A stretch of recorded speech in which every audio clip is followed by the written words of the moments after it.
Hi, I'm Clay Allison with Wicked Edge. I'm very excited to announce that we finally got our new accessories in for sharpening curved blades. A lot of customers have been asking us for these for a long time. We finally got them in. It's a ceramic stone. It's a proprietary vitrified bond ceramic that's made for us. And the way these stones work is they've got a slight radius to them so that they're designed to fit right inside the curve of a curved blade like this. Let's see if we can see that pretty well. It's not a big profile, but it's just enough to really get inside even pretty extreme curves. So, the way these work, I've got this utility hawkbill stuck here in the clamp, and I grab my stones.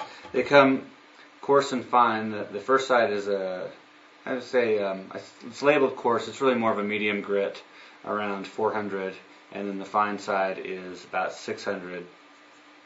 And I'll start with the coarse and just work the blade just like that. Let's see if you can see that well. Let me turn it a little bit for you. That might be better.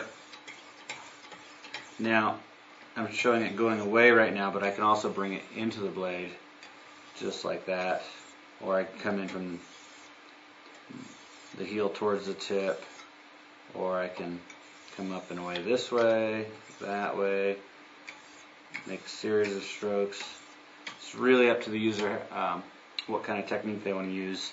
The safest, of course, is to come up and away just like this, and as always, you want to keep your fingers tucked into the grips here on the handles, just like that.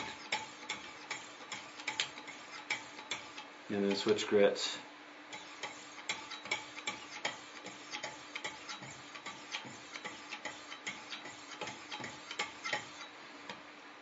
And that's created a really nice looking edge there. And take a look at it under a little bit of magnifying. That looks really nice.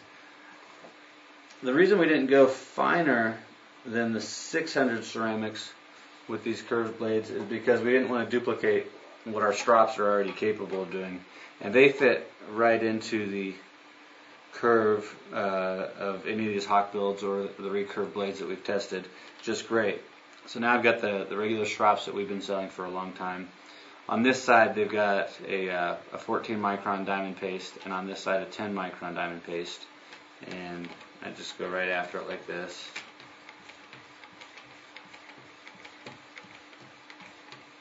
Switch to the 10.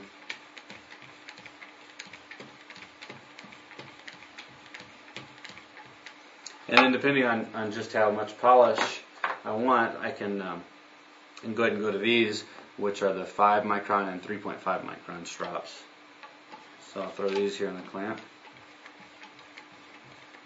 Do a few strokes with the 5s, switch to the 3.5s. Do a few more strokes, and that looks really good. What I'm going to do is just take some scrap paper here, and we'll see what kind of edge we put on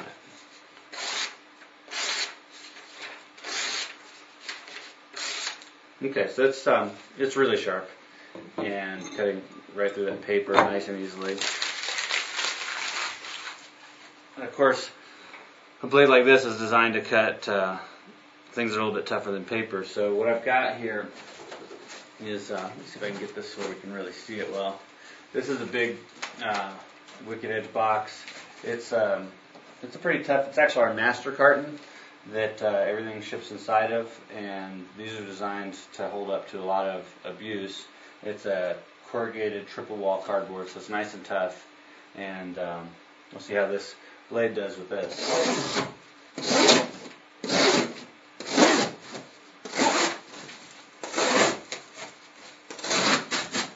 Even through all the layers of tape here, it's just cleaving right through it.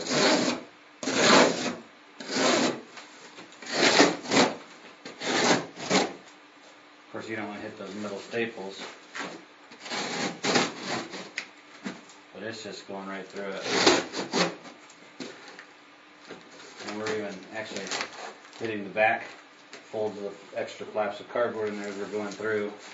So I'd say, it's definitely incredibly sharp. Paper, tape, it's going right through this box.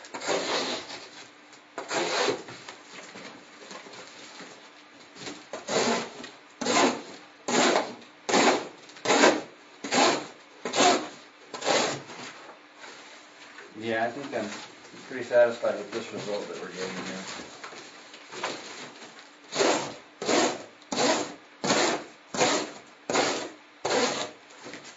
So, anyways, I'll give you an idea of just how sharp we were able to get this knife with our new stones. And let's see what kind of edge we've got on it still.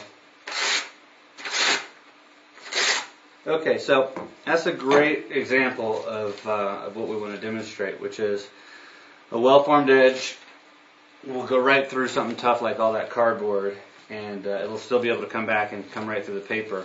I will say, though, that there's a difference between the cuts I made here. There's no jagged edges on this first set of cuts, and here there's just a little bit of raggedness. So we managed to dull the blade a little bit, and you can see some of the paper debris. Wow, the blade's hot. Some of the paper debris still on here. So this gives us a good opportunity to show, after abusing a knife on a bunch of cardboard like that, what it takes to cut, to get it back to sharp again, to restore it and touch it up, and then we'll test it again and see how well we did with the touch-up and how long it took us. So here we are mounting the knife in the clamp again. We'll set these strops aside for a moment, and we'll come back to our new accessories, the curved blade attachment. I don't think we're going to need the coarse stones at all. I think we can just get away with probably just a couple strokes with the fine, and then we'll clean it off, and we'll do a little bit of touch up with the strops. So I don't think this is going to take us very long at all.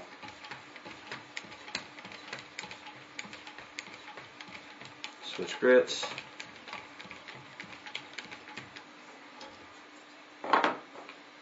And we'll go to the 5 3/5 strops. 5 micron here and 3 micron here. And that really should be all we need to restore the blade after all that abuse. So let's have a look.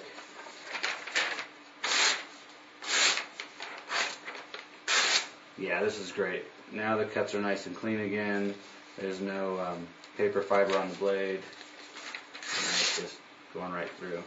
So, to sum up, we've got our new accessories for curved blades, and they work great on anything with a real steep radius. And we put an edge on this utility knife with these. Then we did a little stropping to refine that edge a tiny bit. Then we shredded this piece of cardboard and tore it all to pieces. Made some really nice bunch of cuts here. I don't know how many I did, but there's quite a number of cuts.